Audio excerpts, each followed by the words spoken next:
10월 15일 목요일 말씀 묵상 시작하겠습니다. 안녕하십니까? 한승아 목사입니다. 오늘 우리가 함께 나눌 본문은 시편 25편입니다. 오늘 우리가 나눌 시의 장르는 어제 공부한 것에 적용하면요, 개인 탄식시로 볼 수 있습니다. 오늘 본문의 시인은 극심한 고통 가운데 있습니다. 오늘 본문 16절 이하를 보시면요, 시인은 아주 깊은 외로움과 절망 속에 있습니다. 19절에서 내 원수를 보소서, 그들이 많고 나를 몹시 미워한다는 시인의 고백 속에서요, 지금 시인은 내적으로도 외적으로도 고통 가운데 있음을 알 수 있습니다. 인생을 살다 보면 누구나 오늘 본문의 시인처럼 견디기 힘든 고통의 순간을 만나게 됩니다. 사업이나 물질, 또 그 밖에 어떤 외적인 조건의 어려움들도 견디기 힘든데 거기다가 나를 속썩이는 왼수까지 더해지면 참 견디기가 힘들겠죠. 더군다나 그 왼수가 평생 봐야 하는 남편이나 아내 또는 자식과 같은 가족이거나 매일 만나야 하는 직장 동료일 때 그 고통은 더 이루 말할 수 없을 것입니다. 사람들이 종종 힘들 때 친구들에게 속상한 이야기를 하기도 하죠. 그런데 여러분 그거 아시죠? 정말 죽고 싶은 만큼 고통스러울 때는 아예 그 누구에게도 말하고 싶지 않잖아요. 오늘 본문의 시인이 딱 그와 같은 것 같습니다. 대부분의 사람들이 극한 상황에 처했을 때 보이는 반응은요, 먼저는 어떻게든 자기 힘으로 그 문제를 해결해 보려고 이리 뛰고 저리 뜁니다. 그래도 문제가 해결되지 않으면 그 다음은 나를 도와줄 사람을 찾아다니죠. 그러나 그 역시 이런 방법 저런 방법을 다 동원해도 문제 해결의 기미가 보이지 않으면 어떻게 됩니까? 그때부터 점점 더 절망의 나락으로 빠지게 됩니다. 지난번에 성경이 말하는 최고의 복은 바로 하나님의 자녀가 되는 것이라고 했던 거 기억하십니까? 하나님의 자녀가 된 우리의 특권은 바로 이럴 때 힘을 발휘합니다.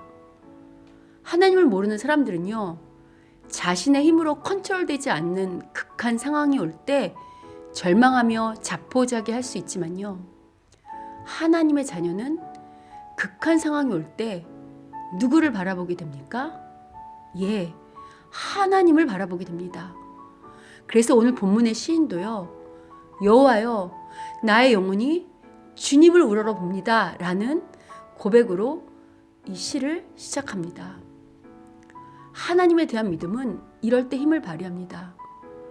하나님에 대한 온전한 신뢰는요, 우리 문제를 솔직히 아뢰며 요청하는 근거가 됩니다.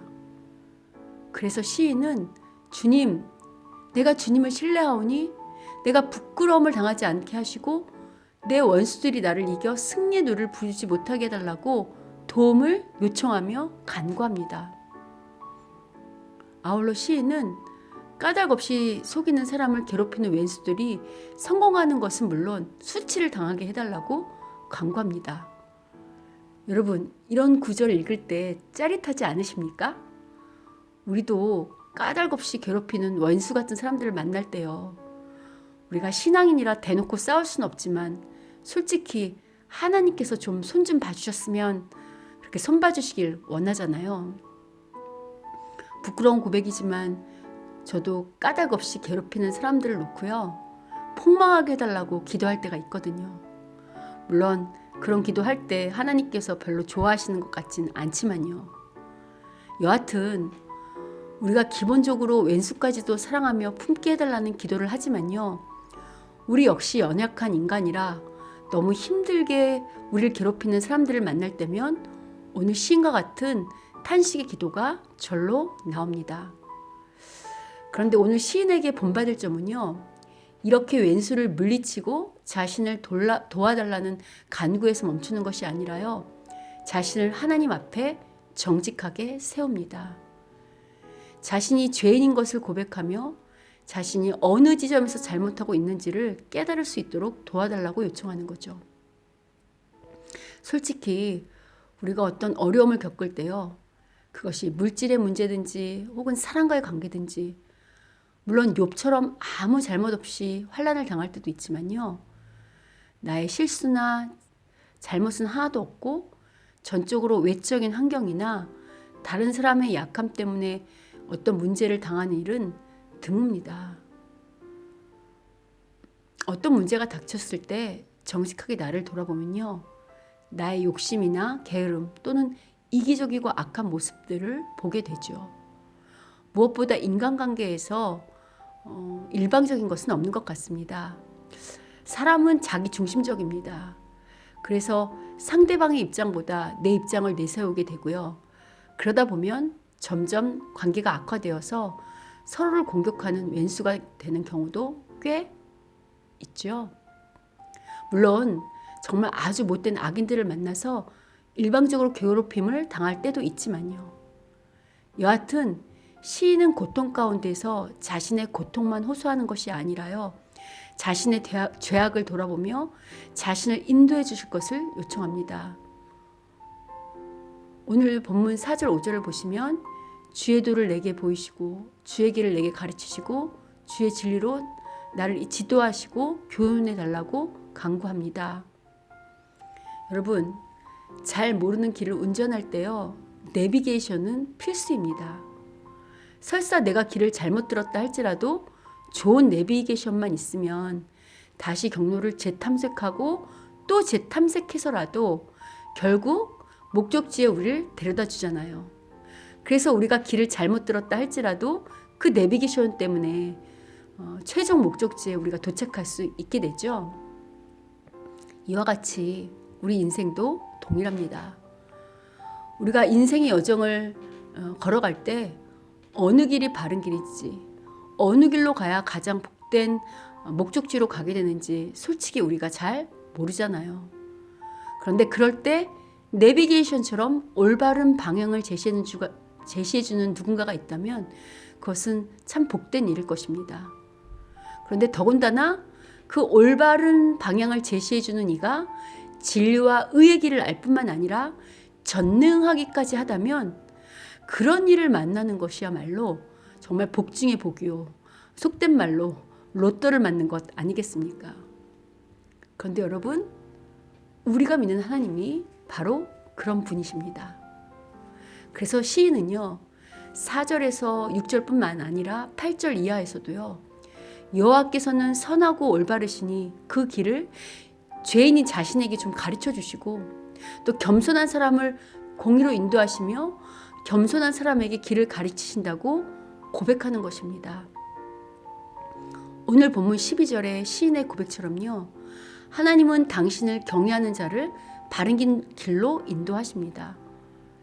여러분, 하나님을 경외하는 사람은요, 삶의 매 순간마다 지혜로울 수밖에 없습니다. 왜냐하면 지혜의 근원이 바로 하나님이신데 그 지혜의 근원이신 하나님의 가르침과 지도를 받으니 당연히 점점 더 지혜자가 될 것이고, 그리고 그 지혜로 매 순간 선택하고 결정해야 하는 인생의 여정에서 가장 바르고 좋은 길을 선택할 수 있으니 당연히 가장 지혜로운 선택을 또 지혜로운 길을 가게 되겠죠. 그럼 그 지혜의 근원이신 하나님의 지혜를 어떻게 받으며 그분의 인도함을 받는 비결은 무엇인가 라고 할 때요, 그 답이 바로 오늘 본문 4절과 5절에 등장합니다. 시인은 주님께 당신의 도와 길과 진리를 알려달라고 요청합니다. 그럼 여러분, 하나님의 도와 길과 진리는 어디에 있을까요? 바로 우리가 날마다 묵상하는 이 성경 말씀에 있습니다. 그래서 날마다 성경을 읽고 그 안에서 주님의 지혜를 얻고 주님의 인도함을 받는 것은 아주 중요한 일입니다. 물론 기도도 중요하죠. 그러나 여러분, 기도의 핵심은요, 내 소원이나 내 간구를 아뢰는 것 이전에요, 그 기도를 통해서 주님의 뜻을 구하고 확인하는 거잖아요. 그러면 그 주님의 뜻이 무엇인지 어떻게 알 수 있을까요? 예, 주님의 뜻은요, 이 성경 말씀에서만 알 수 있고요. 그 성경 말씀으로만 확인이 가능합니다. 성경 말씀 없는 기도는요, 자칫하면 내 기준으로 생각하고 구하는 이방인의 기도로 전락할 수 있습니다. 그래서 여러분 기도를 하실 때요, 반드시 말씀을 먼저 읽고 그 말씀을 말하는 바를 붙잡고 기도하셔야 됩니다. 무엇보다 중요한 것은요, 날마다 성경 본문을 혼자 읽는 것이 중요하거든요. 그러나 그렇게 혼자 성경 읽는 것만이 중요한 것이 아니고요, 성경을 이해할수록 도와주는 좋은 설교나 강의를 듣는 것, 그리고 성경을 공부하는 것 아주 중요합니다. 왜냐면요, 성경 전체가 어떤 그림을 그리고 있는지, 또 성경이 갖고 온 책은 그 전체 그림에서 어떻게 연결되어 있는지, 또한 성경의 역사적 배경은 어떤지 등과 같은 성경의 이해에 수반되는 지식들이 없으면요, 혼자 백독 아니라 만독을 한다 할지라도요, 성경을 통해 하나님께서 하시고자 하는 근본적인 하나님의 말씀들, 하나님의 원리들을 헤아리기가 어렵습니다. 또 반대로 좋은 설교나 성경 강의는 열심히 듣는데 혼자 성경을 읽지 않으면요, 성경 지식은 어느 정도 쌓일지 모르지만 실제 삶에서 힘을 발휘하는 그 지혜를 얻기는 어렵습니다. 왜냐면요, 앞서 말한 것처럼요, 지혜는 하나님을 경외할 때 생기고 하나님을 경외하는 자는 성경을 당연히 사랑하게 돼 있거든요. 여러분, 사랑하는 사람을 매일 보고 싶은 것처럼 하나님을 경외하고 사랑하는 자가 어찌 성경을 가까이 두고 읽지 않겠습니까? 이탈리아의 가장 위대한 시인이며 서유럽 문학의 거장이었던 단테가 쓴 그 신곡을 보면요, 거기에 지옥은 다른 곳이 아니라 희망이 사라지는 곳을 지옥으로 표현하고 있습니다. 혹 지금 오늘 본문의 시인처럼 사람의 공격과 외적인 환경의 어려움으로 절망에 빠져서 점점 더 희망이 사라지고 있다면요, 오늘부터라도 하나님의 말씀을 보고 듣는 일에 게을리하지 마십시오. 그리고 중요한 것은 그 말씀을 볼 때마다 깨닫게 하시는, 그리고 생각나는 죄악에서 돌이키십시오. 무엇보다 말씀을 보고 들었을 때 성령님께서 주시는 그 감동대로 꼭 순종하십시오. 그렇게 순종하실 때요, 오늘 시인의 기도처럼 하나님께서 당신을 공격하는 그 원수들의 손에서 건져주실 것뿐만 아니고요, 수치를 명쾌하실 것이고, 그리고 여러분 마음속에 희망과 소망이 샘솟을 것입니다. 그리고 그렇게 말씀에 순종할 때요, 진리와 의의 길로 하나님께서 인도하실 뿐만 아니고 평안의 길로, 땅을 상속받는 길로 우리 모두를 인도하실 것입니다. 부디 오늘 하루도요, 성경을 사랑하며 성경의 말씀대로 순종함으로 가장 선한 길로 인도함 받는 하루가 되시길 간구합니다. 그렇게 하면요, 실은 여러분 오늘 이 시인이요, 이렇게 힘들고 어려운 가운데도요, 이 시를 쓸 때 마치 우리나라 그 기역 니은 디귿 그 첫자에 가나다라, 그렇게 첫자를 가지고 시를 쓰는 것처럼요, 이 시가 그 히브리어의 그 알파벳인 그 순서대로 시를 쓰고 있거든요. 여러분, 그런 여유는 아마 하나님을 신뢰하는 믿음에서 나왔던 것 같습니다. 그래서 그런 여유로 고통 가운데도 이렇게 시를 쓸 수 있거든요. 저는 오늘 이 말씀을 듣는 우리 귀한 성도님들, 또 모든 분들이요, 하나님을 의지함으로, 또 말씀을 사모하고 그 안에서 진리와 의를 발견함으로 그런 여유 있는, 그런 고통 가운데도 여유가 있고 희망이 있는 그런 사람들이 되면 참 좋겠습니다. 부디 오늘 말씀 기억하시고요, 이 성경 꼭 읽으시고요, 그리고 그 성경 말씀대로 순종하셔서 그런 오늘 시인처럼 희망이 넘치고 또 하나님의 지혜를 얻어 선한 길로 인도함 받는 오늘 하루 되시기를 주님의 이름으로 축원합니다.